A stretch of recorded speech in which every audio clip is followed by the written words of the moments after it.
تو ناظرین یہ ملائی گاؤں کی عیدگاہ ماشاءاللہ حضرت مولانا یامین صاحب پوری اپنا کائنات خطاب کے فرما رہے لیے ہیں۔ ایک رہبر ہے، اس کا قانون پوری کائنات کے لیے ہدایت کا ذریعہ ہے، اور اس کے بعد نبی کی حدیث ہمارے لیے سیدھے راستے پر چلنے کے لیے قانون ہے۔ محترم دوستو، قرآن کریم کے اندر اللہ فرماتے ہیں ذالک الکتاب لا ریب فیہ، یہ وہ آسمانی کتاب ہے جس میں شک شبہ کی گنجائش نہیں، اور اگر اس کتاب میں قرآن کریم میں شک کیا تو مذہب سے نکل جائے گا۔ اور فرمائے قرآن یہ پرہیزگاروں کے لیے ہدایت ہے، ناقدروں کے لیے نہیں، کفر کرنے والوں کے لیے نہیں، شرک کرنے والوں کے لیے نہیں۔ یہ بات کان کھول کر سن لے سبھی حضرات کہ یہ قرآن کن کے لیے ہدایت ہے۔ فرمایا جو گناہوں سے بچ جاتے ہیں، تقوی اختیار کرتے ہیں، اللہ سے ڈرتے ہیں، یہ قرآن ان کے لیے ہدایت ہے۔ اور یہ قرآن ان کے لیے ہدایت ہے یؤمنون بالغیب، جو غیب پر ایمان لائے، بن دیکھے ایمان لائے، یہ قرآن ان کے لیے ہدایت ہے۔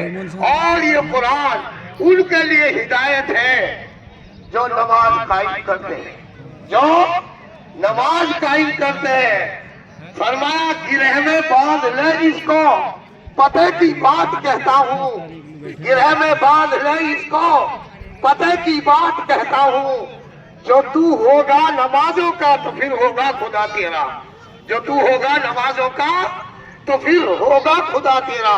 یہ قرآن ان کے لیے ہدایت ہے جو نماز قائم کرتے ہیں، اور یہ قرآن ان کے لیے ہدایت ہے وَمِمَّا رَزَقْنَاهُمْ يُنْفِقُونَ، جو اللہ کے راستے میں موقع کے اعتبار سے خرچ کرتے ہیں، بخل نہیں کرتے۔ اور بخیل وہ ہے جو ہوتے سراتے خرچ نہیں کرتے۔ فرمایا بخیل القوت جاہد بہروبر، بخیل القوت جاہد بہروبر، بہشتی نباشت کا حکم خبر۔ بخیل اگرچہ ہوئے عبادت کرنے والا، خشکی اور تہی پر اتنا بڑا عبد ہو، جنت میں نہیں جائے گا شریعت کے حکم سے، چونکہ بخل کرنا یہ قانون کے نقشے قدم چلنا ہے۔ یہ اللہ کے راستے میں خرچ کرتے ہیں، یہ ہے وہ لوگ میرے عزیزوں۔ اور فرمایا یہ قرآن ان کے لیے ہدایت ہے جو آپ سے پہلے کتاب نازل ہوئی، توریت، زبور، انجیل اور صحیفے وغیرہ، ان پر یقین رکھیں کہ سچ ہے، یہ نازل ہوئی ہے، لیکن لوگوں نے ان میں تحریف بدل کر ڈالی، اور آپ پر قرآن نازل ہوا، یہ اللہ کا پیارا کلام نازل ہوا، اس پر یقین رکھیں۔ یہ قرآن ان کے لیے ہدایت ہے، اور یہ قرآن ان کے لیے ہدایت ہے جو آخرت کے دن پر یقین رکھے۔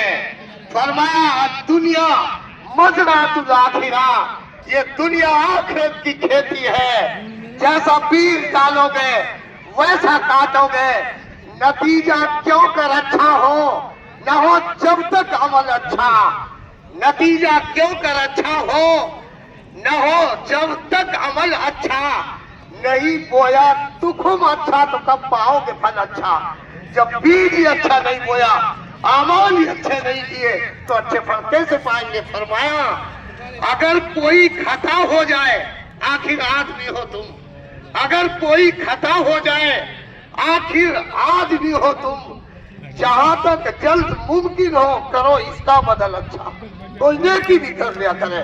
تو فرمایا یہ قرآن ان کے لیے ہدایت ہے جو آخرت کے دن پر یقین رکھے۔